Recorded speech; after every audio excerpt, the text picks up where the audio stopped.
So picture this, you're at your favorite holiday meal and you're sitting next to Aunt Karen. And Aunt Karen decides to make some comments to you about your plate and even maybe about how you look, especially in comparison to maybe what she acknowledged last holiday, last year. How does that make you feel? Pretty triggered? I'm Rachel Fine, registered dietitian nutritionist and founder of To The Point Nutrition. A dancer's performance is a direct result of hard work and motivation. So where does food fit into this? There's a lot of myths and a ton of antiquated ideals, and I'm here to dispel those. Hi, I'm Rachel Fine, registered dietitian nutritionist and specialist in all things helping dancers to build a supportive relationship with both their plate and their body. In this video, we're going to be talking about how to navigate the inevitable. Comments from others surrounding our food choices and our body. With the holidays right around the corner, I couldn't think of a more important topic to discuss than the one of diet talk, or the comments that we might receive or overhear, especially how they relate to food choices, dieting behaviors, clean eating behaviors, and of course, body composition changes. Now, when it comes to triggering commentary, anything can technically be triggering for any one individual dancer. So it's hard to specifically narrow down what triggering comments are versus those that are not triggering. But what do I mean when I'm talking about triggering comments? Usually a triggering comment is something that causes you to feel a lot of self-doubt. This can be overwhelming self-doubt, or maybe it's not. Maybe it's just causing you to quickly second guess the choices that you're making or the emotions that you're feeling, especially as they relate to your body image. A comment like, "You're eating that much tonight?" Or, "Did you gain some pounds since the last time I saw you?" Or maybe it's like, "You've lost some weight, haven't you?" Any comment can be triggering for a dancer. I find this especially common for dancers who are already well into their journey of building more sustainable habits around food. So perhaps they've learned a bunch from within my program, The Healthy Dancer, and they're already making major strides towards removing restrictive food rules from their daily choices and also nourishing their body with enough food throughout the day. Because diet and even wellness culture are so prevalent in our day-to-day lives, any paradigm that challenges the mainstream thought of, as just an example, clean eating as healthy habits is going to spark criticism. Now, you know from watching my videos or finding my other resources on dancenutrition.com that clean eating happens to be a very unsupportive lifestyle because of how restrictive it is. For someone who's not yet quite familiar with the work of dismantling diet culture and the messages we receive from diet and wellness culture, the idea of clean foods or clean eating being an unhealthy or unsupportive lifestyle can sound extremely nuanced and, well, just out of the ordinary. As I mentioned earlier, diet and wellness culture combined make up a net worth of a multi-trillion-dollar industry. As you begin to build confidence around this newfound approach where you are building more sustainable habits around food, omitting those restrictive food rules, and learning how to nourish your body sufficiently throughout the day, it's also important to learn how to respond to situations where others around you might not be as familiar with this newfound approach. This is also a major struggle for dancers who are coming from a history of restrictive eating habits. Perhaps you've previously been identified as the healthy one by your family or by friends. As you work to shift that identity for yourself, it can be extremely challenging and even triggering for others around you to bring up either past scenarios where maybe they remember you as having specific eating habits during previous instances, or perhaps they've just developed their own image of what they consider to be the classic dancer's diet. Maybe that's just from previous messages that they've seen or just stereotypical stigmas surrounding dancers in general. Whatever it might be, their comments could be quite triggering, and we need to know how to navigate them. Family dynamics and close friendships make it even more challenging to navigate through food and body comments. But here's the thing, it's out of your immediate control to be able to prevent any one person from either saying something or even from thinking something or having an opinion about something, such as an opinion about what is healthy or an opinion about what a dancer should be eating. See, it is not in your immediate control to change anyone's opinions, but we can definitely equip ourselves to help navigate through those instances so that feelings of self-doubt don't cause us to either regress in this work or just plain old feel bad about ourselves. So let's dive into 5 specific steps for how you can navigate through triggering comments, especially as they relate to your food choices and body. The first is to simply acknowledge your awareness. To be able to decipher between unhelpful thoughts versus those that are more supportive is an incredibly large step in your journey towards building sustainable habits around food. This also comes into play with the comments that we hear from others. The bottom line, we want to be able to identify harmful and unsupportive commentary. This is the first step within the healthy dancer, and I call it dismantling dancer diet culture. In fact, we devote several months to this work within my program, but the truth is, unlearning those unhelpful and unsupportive messages from diet and wellness culture is an ongoing journey. It's not something that we learn and then check off the to-do list. Be proud of yourself, because if you've come this far in the video, then you are likely able to identify comments that perpetuate oppressive values from diet and wellness culture. But don't let your guard down.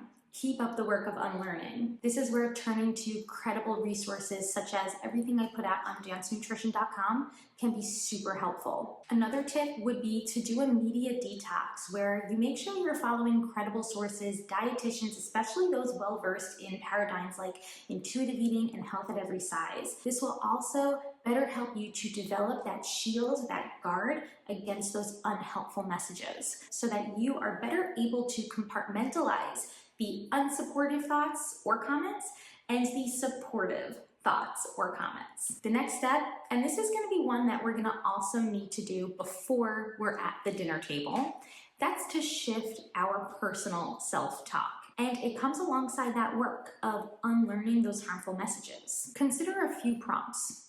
Do you feel discouraged when you are surrounded by critical talk, especially as it relates to food and body? No matter how long you've been working on building more supportive habits around food, whether it's days, months, years, whatever it might be, any instance where we're subscribing to diet and wellness culture can make it extremely difficult to move away from it.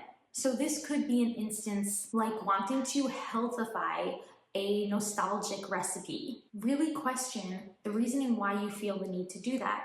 There is nothing inherently wrong about wanting to boost the nutrient density of any recipe, but at the same time, we want to make sure that we are also able to eat and include the real deal versions if and when they present themselves to us. If your self-talk is still rooted heavily in that mindset of clean eating or to stick with an identity that might have been put forth by either a previous version of you when you were partaking in disordered eating habits, or maybe put forth by someone else around you, then realize that those thoughts and desires might still be a reflection of needing to strive for control and even comfort.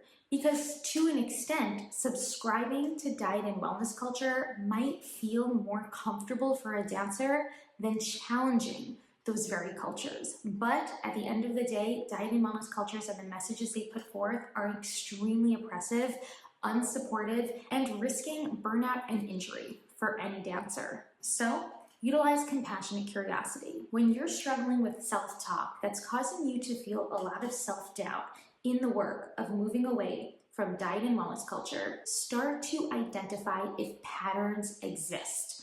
Are these thoughts coming about during certain times of the day, of the week, of the year? Maybe it's when you're with certain people. Are there specific triggers to your personal self-doubt? Remember, for anyone, thoughts about restrictive eating and or wanting to utilize food to manipulate our body's weight, shape, or size they're not gonna disappear overnight.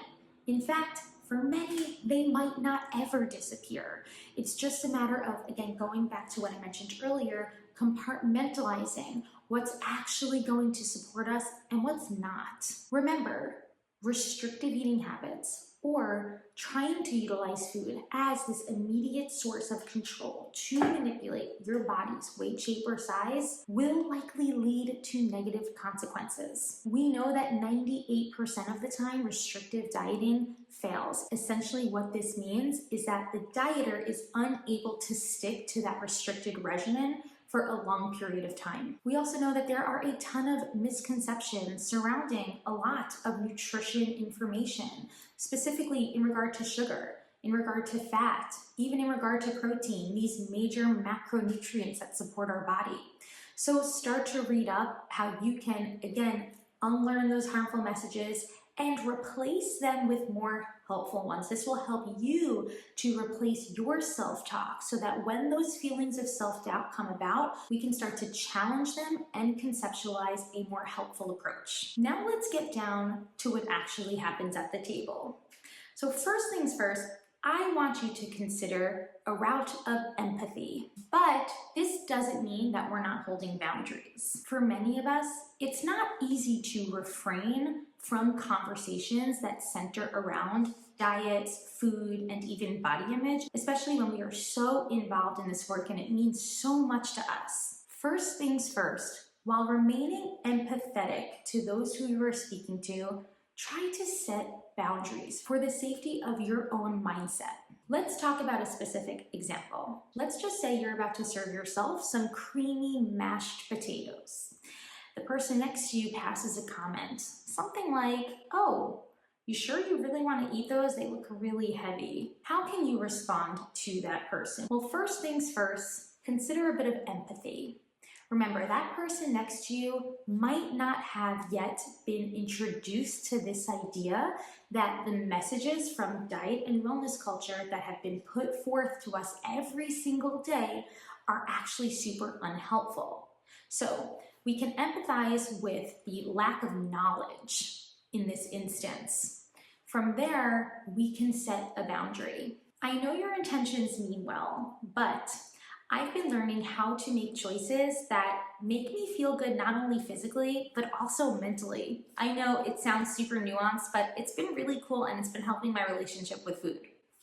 It's just an example. When it comes to setting boundaries, it's very likely that you're gonna have to remind those you're with about those boundaries. And it's also very likely that the boundaries you set are gonna have to be made way more clear. I've experienced this on a personal level. I have family members who definitely subscribe to clean eating lifestyles, and I know from personal experience, and you might know this about me because I've opened up about it both on my blog and of course in other videos, but I do everything I can to educate about the harms of clean eating because I too felt vulnerable to that lifestyle when I was dancing full time, and it only led me to burnout and injury. So now that I'm raising my children, I sometimes have to call family members ahead of time and explain to them that in my household, we don't label foods as good, bad, healthy, or unhealthy, that all foods are on the same playing field. Maybe not from a nutritional perspective, but definitely from a moral perspective.